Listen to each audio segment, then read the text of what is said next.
정교하게 만든 위조품을 진품처럼 둔갑해 팔아온 30대 남매가 검거됐습니다. 처음부터 고소득층을 노린 이 남매는 회원제 블로그를 통해 가짜 제품을 판매해왔습니다.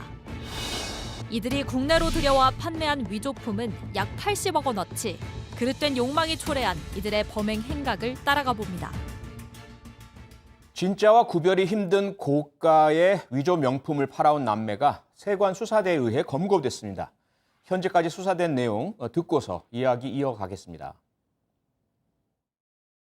고소득, 부유층을 대상으로 판매하기로 상호 공모하고 2015년부터 블로그, 밴드, 판매 사이트를 회원제로 운영하며 치밀하게 제작을 했기 때문에 다른 일반 짝퉁에 비해서 훨씬 고가로 판매되었고 부유층들의 만족도가 상당히 있었던 것으로 판단이 되고 있습니다. 세관 수사대에 따르면 검거된 남매들은 애초부터 위조품을 속여서 판 것이 아니고요. 고위층을 상대로 의도적으로 접근하고 판매를 한 것으로 그렇게 알려지고 있습니다.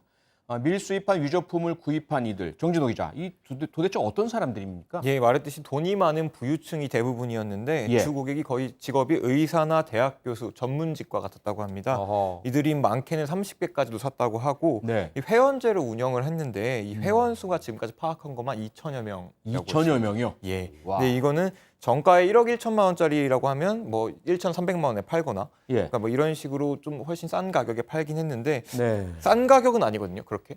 싸지 가짜라고 않죠. 하기에는 아주 싸다고 보긴 사실 절대로 어려운데. 싼 가격이 아니죠. 우리가 봤을 때는. 예. 네. 근데 이런 진품 같은 경우에 돈이 있어도 1년 넘게 기다리거나 몇 달씩 기다려서 사야 되다 보니까 아. 그런 틈새를 노려서 팔았다고 합니다. 네, 구매자들은 가짜인 줄 알면서도 무려 1,000만 원대에 이르는 위조품 가방을 샀다는 건데요. 백성훈 변호사, 이 1,000만 원이라면 이게 엄청나게 큰 돈이잖아요. 근데 그렇죠. 그 많은 돈을 주고 왜 위조품을 살까요, 도대체? 사실 1,000만 원을 주고 명품을 살 수 있죠, 원래. 그러니까요. 근데 예. 지금 여기가 나오는 이 1,000만 원대 팔았다는 이 짝퉁의 실제 가격은 1억이 훨씬 넘습니다. 가방이 그리고, 어떻게 1억 지금 원이 갈 저기 수가 있죠? 나와 있는 가방들 아까 조금 전에 뭐 어허. 1년 정도 기다리고 몇 개월 정도 기다려야 살 수 있다고 했는데 예. 기다려도 못 삽니다. 기다려도 못 산 돈이 뭐 있어도. 예를 들어서 일정한 정도의 매출을 올리지 않으면 그 가방을 보여주지도 않는다고 해요. 아, 그런 그래요? 특정한 상표에서는 아주 한정된 숫자니까.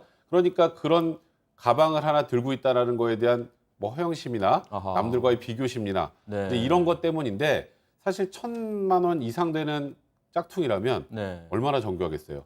그러게요. 그러니까 이런 나는 저걸 꼭 갖고 싶은데 진품은 도저히 살 수 없고 그래도 나는 저걸 갖고 있는 사람으로 다 대외적으로 보이고 싶다. 아하. 이런 심리를 교묘하게 파고든 게 아닌가 싶습니다. 허영심이네요. 여기서 말하는 이른바 특 S급 짝퉁 가방. 우리가 알고 있는 위조품, 뭐 루이 뭐뭐 이런 위조품들 많이 하잖아요. 근데 그런 것과 도대체 어떻게 다른 겁니까? 일단 외관의 로고나 뭐 이런 부분은 물론이고 네. 그 내부에 있는 상품 로고 그리고 뭐 박음질이나 이음새 이런 것들도 정교하게 제작이 됐다고 하고요. 이게 주문이 들어오면 그 이후에 수작업으로 다 만들었다고 합니다. 네. 그러다 보니까 만족도가 상당히 높았다고 하고 이게 한국의 고가 브랜드 시장 규모가 지금 세계 8위거든요. 예. 이 액수로는 14조 8천억 원입니다. 어허. 그래서 이런 것들이 또 가짜 상품을 엄청나네요. 만드는 이 큰 시장을 만들어낸 게 아닌가 그렇게 생각이 됩니다. 예. 조사 과정에서 더 놀라운 건 이들의 위조품 공정 과정이 기존의 방법과 많이 달랐다는 것입니다. 백소문 변호사, 이게 네. 이탈리아 장인을 채용해서 만들었다면서 구매자들을 현혹했다고 그래요? 그러니까 우리가 통상 짝퉁 판매라고 생각을 해보면요. 예. 대부분 중국이나 이런 곳에서 이미 만들어져 있는 것, 그거를 몰래 들여와서 파는 형태죠. 대부분이. 그렇죠. 예. 근데 지금 이 사람들 같은 경우에 처음에 주문도 받죠. 네. 그다음에 제작도 자체적으로 하죠. 그다음에 판매도 하죠. 갖고 들어온 것까지 전부 다 합니다. 네. 거기다가 말씀하셨던 것처럼 이걸 1,000만 원이나 넘는 돈을 주고 구매하는 사람들은 진짜 똑같아야 될 거 아니에요. 그렇죠. 그러니까 여기에 확 현혹시킬 만한 단어를 하나 넣습니다.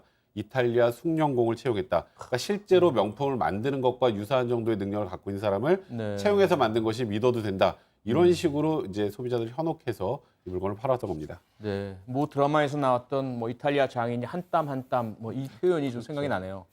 더욱 놀라운 게 검거된 30대 남매가 철저히 분업 과정을 통해서 밀수 작업을 진행했다는 거 아닙니까, 정진호 기자? 예, 오빠는 중국에서 제조 네. 공장에서 만든 가짜 명품 이런 걸 관리하면서 국제 우편이나 특송 화물로 한국에 보내고 예. 그 동생은 국내에서 판매 배송을 맡았습니다. 어허. 그래서 이 집을 압수수색을 하니까 네. 뭐 300여 점의 이런 브랜드가 쏟아져 나왔다고 하더라고요. 위조품이 300여 점이 쏟아져 나왔고 예. 가짜 명품 판매한 것만 지금 80억 원어치, 정품 시가로는 290억 원에 달한다고 합니다. 와.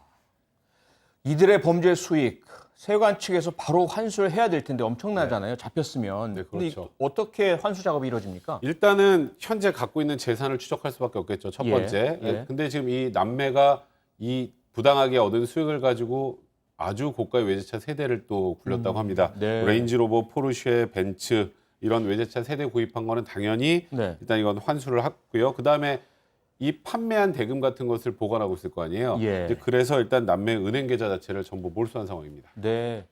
세관 측에서는 중국에 있는 제조 공장 단속도 추진할 예정이라고 밝혔는데요. 백성문 변호사, 이들 네. 남매 추가적 범죄, 중국에서의 그런 범죄 행각 이런 것들은 또 어떤 수사 방법으로 밝혀질 수 있죠? 일단 가장 중요한 건 이 남매가 지금까지 얼마나 많은 걸 판매했는지 정확하게 체크를 해야겠죠. 네. 그러면 중국 이 소위 말하는 짝퉁 가방이나 이런 것들 물품을 만든 공장 부분도 이제 확인을 다 해야 되는데 예. 이 부분은 아마도 이제 국제 공조를 통해서 해결해야 될 것 같고요. 그래야 되겠죠. 말씀하셨던 것처럼 주문을 받으면 하나 제대로 만드는데 6개월씩 걸렸다는데 오. 진짜 명품 만드는 시간하고 거의 비슷하게 걸렸던 것 같아요. 예. 이제 제작 과정이나 판매 이 모든 것들을 정확하게 확인하기 위해서는 우리나라에서만 수사하는 걸 일정한 한계가 좀 있을 가능성이 있습니다. 네.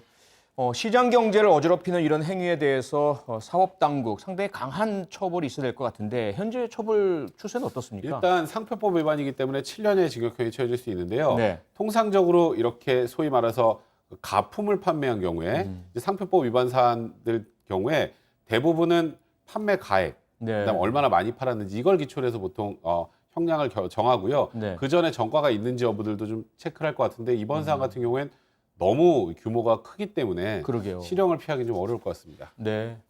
명품에 대한 욕망이 빚어낸 그릇된 행위, 건강한 시장 경제 활성화를 위해서 사법당국이 뿌리를 뽑아야 하겠습니다.